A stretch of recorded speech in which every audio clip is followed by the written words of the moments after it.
Hello guys, welcome to legal notebook administrative law series के part 12 में। आज हम बात करेंगे डेलीगेटेड लेजिस्लेशन के जुडिशियल एंड प्रोसीजरल कंट्रोल की।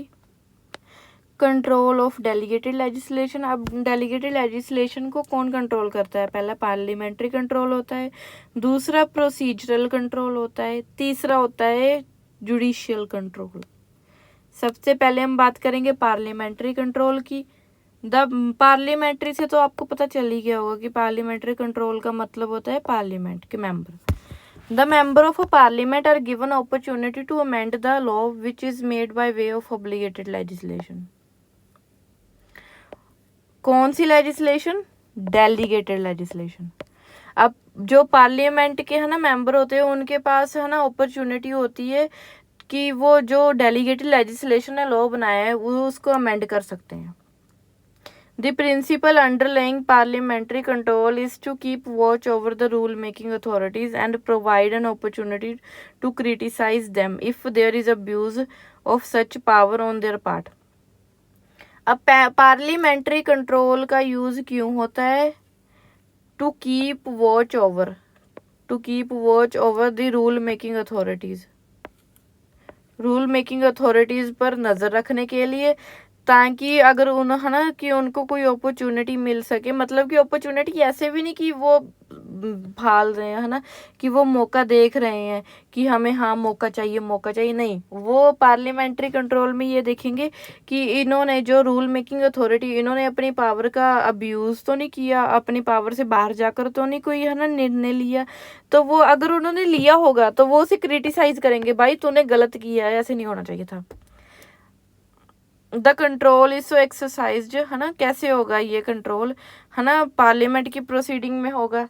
Requiring the offending provision in the delegated statute, है ना, जो डेलीगेटिंग है ना लेजिस्लेशन ने जो स्टैट्यूट बनाए होंगे, उनको पार्लियामेंट में उठाना होगा। Exercise of control by parliament through scrutiny committees. अब स्क्रूटिनी कमेटी होगी, वो उसके बारे में देखेगी, है ना, कि ये कैसे बना है स्टैचू, सही है या नहीं है, जो मुद्दा उठाया गया है वो सही है या नहीं है।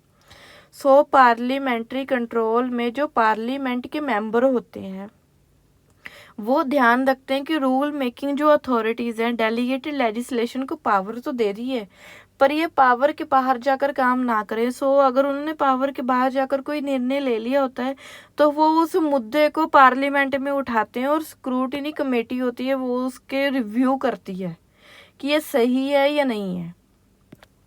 दूसरा हमारा कंट्रोल आता है प्रोसीजरल कंट्रोल। प्रोसीजरल कंट्रोल में क्या होता है कि प्रायर कंसल्टेशन होता है। जो प्रायर कंसल्टेशन का मतलब स्टैट्यूट बनने से पहले कंसल्ट करना, सलाह लेनी कि ऐसे होना चाहिए या नहीं होना चाहिए, कि जो इफेक्ट है ना ऐसे, ये इसका इफेक्ट ऐसे होगा, इसका इफेक्ट यहाँ पे पड़ेगा, इसके ऊपर पड़ेगा, इस पर्टिकुलर एरिया के लिए होगा। अब है ना प्रायर कंसल्टेशन हो गया इंटरेस्ट का। अब प्रायर पब्लिसिटी, है ना, कि अब रूल एंड रेगुलेशन बनने से पहले प्रपोज जो हो गया है, तो उसकी पहले प्राइस है ना पब्लिसिटी होगी, लोगों में बताया जाएगा, न्यूज़पेपर में बताया जाएगा, इसके बारे में है ना लोगों से पूछा जाएगा, कॉन्फ्रेंस की जाएगी और डिबेट कराई जाएगी कि ये सही है या नहीं है।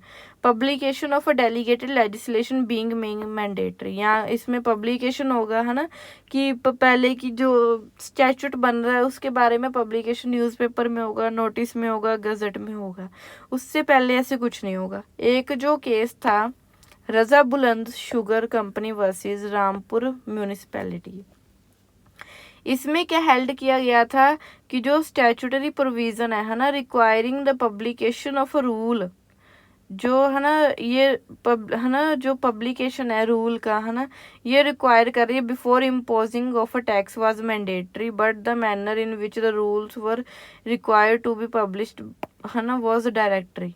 अब यहाँ पे एक आ गया था कि है ना टैक्स लगाने का जो मैंडेटरी बोला गया तो बोला गया, पर इसके पब्लिकेशन लगाना जरूरी है, पब्लिक होना, इसको पहले आपको पब्लिश करना चाहिए, उसके बाद ही ये मैंडेटरी होगा।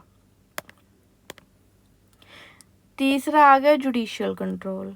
जुडिशियल कंट्रोल से तो आपको पता लग ही गया होगा कि जुडिशियल कंट्रोल में क्या आता है। जुडिशियल कंट्रोल में ये देखा जाता है कि जब भी कोई है ना लॉ मेड बाय एग्जीक्यूटिव, जब भी कोई एग्जीक्यूटिव बॉडी द्वारा कोई लॉ बनाया जाता है और वो इनकंसिस्टेंट होता है कॉन्स्टिट्यूशन के साथ और against the parent act from which the law making power has been derived, कि एग्जीक्यूटिव बॉडी को किसने पावर दी थी? लेजिस्लेटिव ने।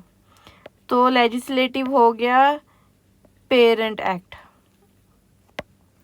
तो अगर जो एग्जीक्यूटिव बॉडी ने कोई भी लॉ बनाया है वो कॉन्स्टिट्यूशन के अगेंस्ट जा रहा है, पेरेंट एक्ट के अगेंस्ट जा रहा है, तो then it can be declared null and void by the court using their judicial power.